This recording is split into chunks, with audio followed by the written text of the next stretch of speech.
Petrol pump তৈরির নামে জাতীয় সড়কের ধারে সরকারি জমিতে বেআইনিভাবে গাছ কেটে অস্থায়ী নির্মাণ তৈরির অভিযোগ। কাঠগড়ায় শাসক ঘনিষ্ঠ ব্যবসায়ী। দক্ষিণ চব্বিশ পরগনার কুলপি ব্লকের বেলপুকুর গ্রাম পঞ্চায়েতের ভগবানপুর এলাকার ঘটনা। গত কয়েকদিন ধরে বন সৃজনের গাছ কেটে ফেলার পাশাপাশি সরকারি ওই জায়গায় মাটি ভরাট করে অস্থায়ী নির্মাণের কাজ শুরু হয়েছে বলে অভিযোগ।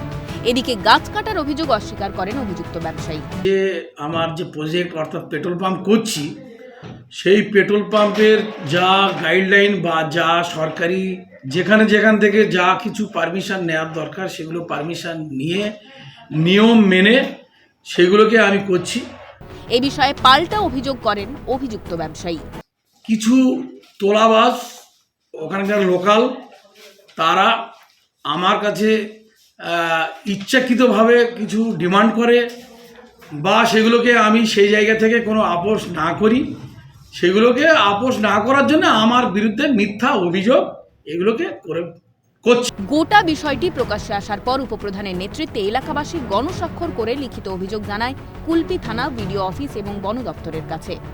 আমি চাই যে আমি বা আমার পঞ্চায়েতের তরফ থেকে আমরা সবাই চাই যেটা আইনগতভাবে এটা ব্যবস্থা করুন, এটা আমরা সবাই চাই। প্রচুর গাছ কাটা হচ্ছে, কেন কাটছে কি কারণে সেটা আমাদের তো বলেনি। ওটা আইনগতভাবে ওটা সরকার যদি দেখভাল করে সেটা আমাদের ভালো হয়। পঞ্চায়েত কোনো অনুমতি দেয়নি, সাফ জানিয়েছে শাসক শিবির। পঞ্চায়েত কোনোই অনুমতি দেননি। তবে যেটা আমাদের জানা আছে যে উক্ত ব্যক্তি ওই সংশ্লিষ্ট এলাকায় পেট্রোল পাম্প করার জন্য পঞ্চায়েতকে একটা নো অবজেকশন চেয়েছিলেন।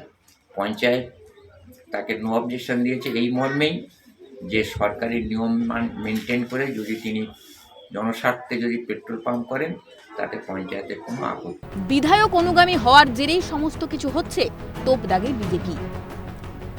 আমরা জানি যে ইনি কুলপি আজকের বিনা অনুমতিতে এই যে সব কাণ্ড কারখানা চলছে, এই যে জমি দখল চলছে, জায়গা দখল চলছে, এগুলো চলছে, এগুলো বিধায়ক অনুগামী হওয়াতেই হচ্ছে।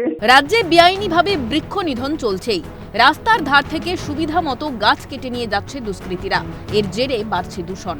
ভুক্তভোগী হচ্ছেন সাধারণ মানুষ। কিন্তু এভাবে আর কতদিন?